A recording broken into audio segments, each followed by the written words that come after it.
দীর্ঘ উত্তেজনার পর অবশেষে ওমানের পরোক্ষ আলোচনায় বসল ইরান ও আমেরিকা। গত জুনে ইরানি পরমাণু কেন্দ্রে হামলার পর এটি দুই দেশের প্রথম উচ্চ পর্যায়ের কূটনৈতিক বৈঠক। ওমানের রাজধানী মাস্কাটে শুক্রবার দুই দেশের প্রতিনিধিরা আলাদাভাবে দেশটির পররাষ্ট্রমন্ত্রীর সাথে বৈঠকে বসেন। পরমাণু কর্মসূচি নিয়ে সৃষ্ট অচলাবস্থা কাটাতে এই আলোচনার শুরুটা ভালো হয়েছে বলে বর্ণনা করেছে তেহরান। প্রাথমিকভাবে উভয় পক্ষ নিজ নিজ দেশে ফিরে পরবর্তী আলোচনার বিষয়ে সিদ্ধান্ত নেবে বলে জানিয়েছেন ইরানের পররাষ্ট্রমন্ত্রী আব্বাস আরাকচি।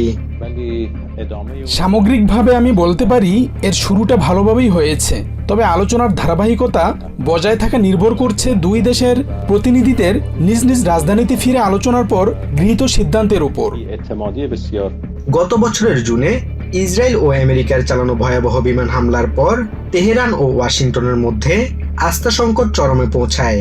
পরমাণু কেন্দ্রগুলোতে হওয়া সেই ক্ষয়ক্ষতির ক্ষত নিয়েই কূটনীতির টেবিলে ফিরেছে দুই দেশ। তবে আস্থা ও বিশ্বাসের ঘাটতির কারণে এই আলোচনার ফলাফল নিয়ে সন্দেহ রয়েছে। জুনের হামলার পর থেকে যে গভীর আস্থার সংকট তৈরি হয়েছে এবং এর সাথে আগের যে পুরনো অবিশ্বাস রয়েছে তা এই আলোচনার সামনে একটি বড় চ্যালেঞ্জ। আলোচনার টেবিলে সফল হতে হলে আমাদের সবার আগে এই অবিশ্বাসের পরিবেশ কাটিয়ে উঠতে হবে। পরমাণু ইস্যুতে আলোচনা শুরু হলেও টেবিলে শর্তের পাহাড় নিয়ে বসেছে ওয়াশিংটন। কেবল পরমাণু নয়, বরং ইরানের ব্যালিস্টিক ক্ষেপণাস্ত্র এবং আঞ্চলিক সশস্ত্র গোষ্ঠীগুলোর ওপর তেহরানের সমর্থন নিয়েও আলোচনা করতে চায় ট্রাম্প প্রশাসন।